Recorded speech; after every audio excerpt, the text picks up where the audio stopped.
Selamat pagi kekasih Kristus. Hari ini Kamis 7 Mei 2026.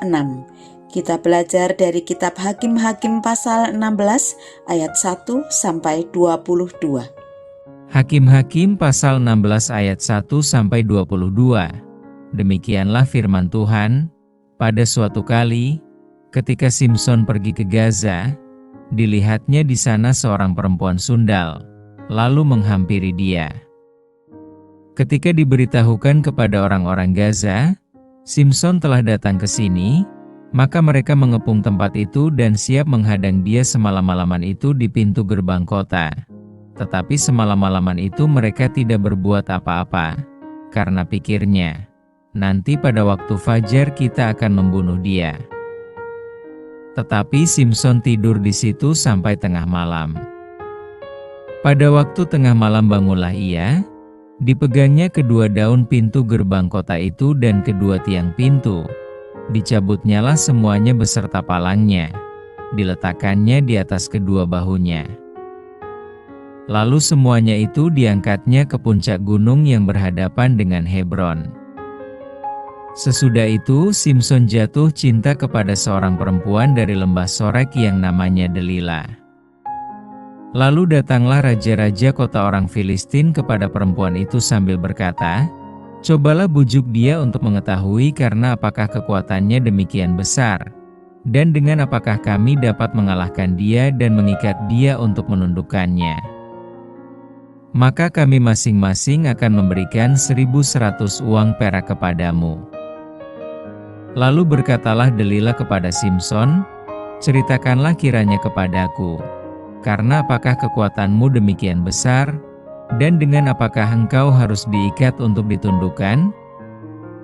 Jawab Simson kepadanya, "Jika aku diikat dengan 7 tali busur yang baru, yang belum kering, maka aku akan menjadi lemah dan menjadi seperti orang lain manapun juga." Lalu raja-raja kota orang Filistin membawa 7 tali busur yang baru yang belum kering kepada perempuan itu, dan ia mengikat Simson dengan tali-tali itu. Sedang di kamarnya ada orang bersiap-siap. Kemudian berserulah perempuan itu kepadanya, "Orang-orang Filistin menyergap engkau, Simson." Tetapi ia memutuskan tali-tali busur itu seperti tali rami yang terbakar putus apabila kena api. Dan tidaklah ketahuan di mana duduk kekuatannya itu. Kemudian berkatalah Delila kepada Simson, "Sesungguhnya engkau telah mempermain-mainkan dan membohongi aku.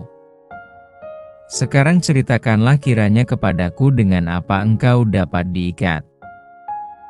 Jawabnya kepadanya, "Jika aku diikat erat-erat dengan tali baru, yang belum terpakai untuk pekerjaan apapun, maka aku akan menjadi lemah dan menjadi seperti orang lain manapun juga."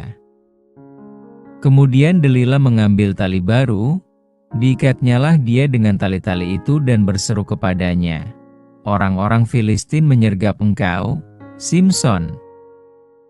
Di kamar ada orang bersiap-siap, tetapi tali-tali itu diputuskannya tanggal dari tangannya seperti benang saja. Berkatalah Delila kepada Simson, "Sampai sekarang engkau telah mempermain-mainkan dan membohongi aku. Ceritakanlah kepadaku dengan apakah engkau dapat diikat." Jawabnya kepadanya, "Kalau engkau menenun ke7 rambut jalinku bersama-sama dengan lungsin lalu mengokohkannya dengan patok, maka aku akan menjadi lemah dan menjadi seperti orang lain manapun juga." Kemudian perempuan itu mengokohkan lagi tenunan itu dengan patok, lalu berserulah ia kepadanya, "Orang-orang Filistin menyergap engkau, Simson." Tetapi ketika ia terjaga dari tidurnya, disentaknya lepas patok tenunan dan lungsin itu.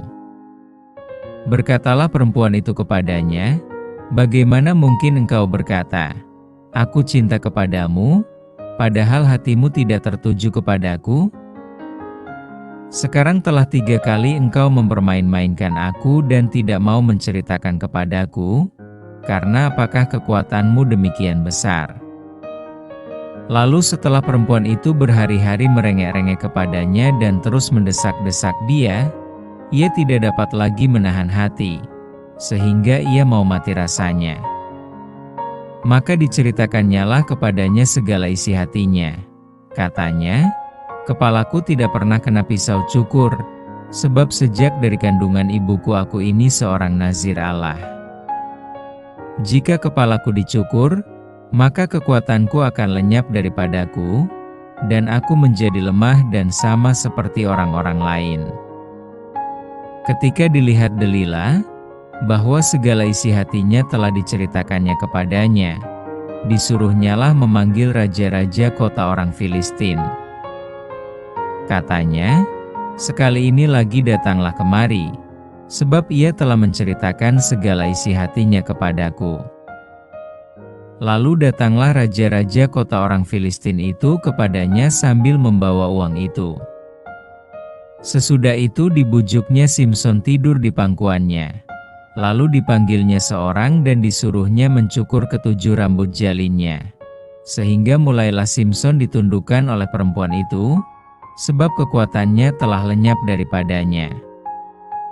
Lalu berserulah perempuan itu, "Orang Filistin menyergap engkau, Simson." Maka terjagalah ia dari tidurnya serta katanya, "Seperti yang sudah-sudah, aku akan bebas dan akan meronta lepas." Tetapi tidaklah diketahuinya bahwa Tuhan telah meninggalkan dia. Orang Filistin itu menangkap dia, mencungkil kedua matanya dan membawanya ke Gaza.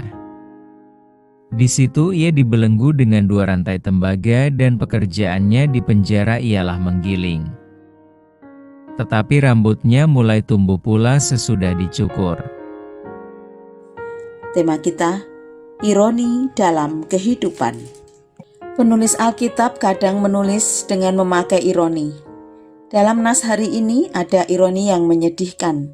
Pada bagian awal kita membaca tentang kehebatan Simson, tetapi di akhir kita melihat bahwa Simson menjadi buta dan tidak berdaya. Ketika Simson pergi ke Gaza dan menghampiri seorang wanita pelacur, orang Gaza berencana untuk menangkapnya. Namun Simson mencabut daun pintu gerbang kota dan kedua tiangnya, serta mengangkat semuanya ke puncak gunung. Simson kemudian jatuh cinta kepada seorang perempuan bernama Delila. Raja-raja Filistin yang tahu kemudian meminta Delila untuk mencari tahu rahasia kekuatan Simson dengan masing-masing akan memberi bayaran 1.100 keping perak kepada Delila. 3 kali yang pertama, Simson memberikan informasi yang salah kepada Delila, tetapi Delila tidak putus asa. Ia menuduh Simson tidak mencintainya dan merengek-rengek berhari-hari. Simson yang tidak tahan akhirnya mengatakan bahwa rahasia kekuatannya ada pada rambutnya. Akibatnya Delila mencukur rambut Simson dan Tuhan pun meninggalkan Simson. Orang Filistin kemudian menangkapnya dan mencungkil kedua matanya.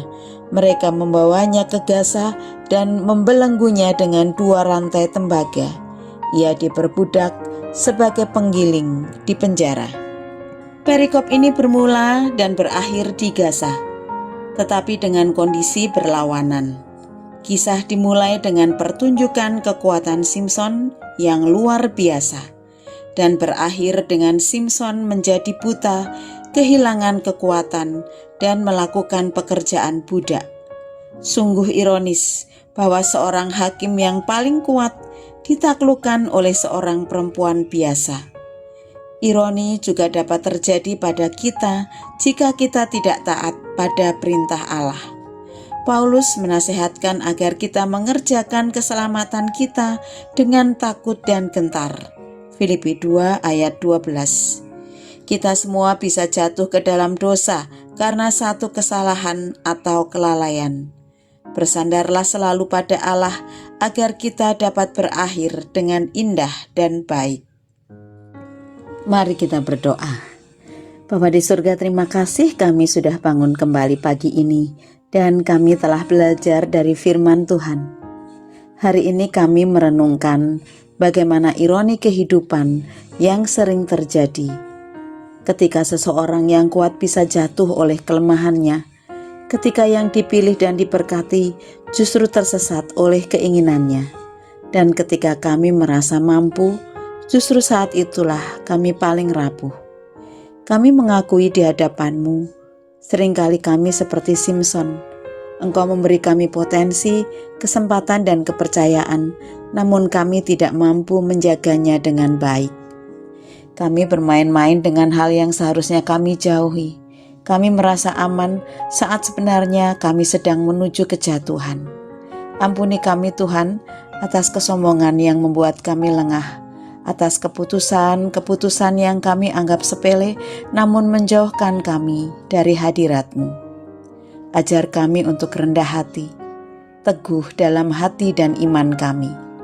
Tolong kami peka terhadap peringatan-Mu dan berani berhenti sebelum kami jatuh lebih dalam. Pulihkan kami ya Tuhan dan tuntun kami kembali ke jalan-Mu. Kami serahkan hidup kami sepenuhnya ke dalam tangan-Mu. Mohon ampun atas dosa dan kesalahan kami. Di dalam nama Tuhan Yesus kami berdoa dan mengucap syukur. Amin.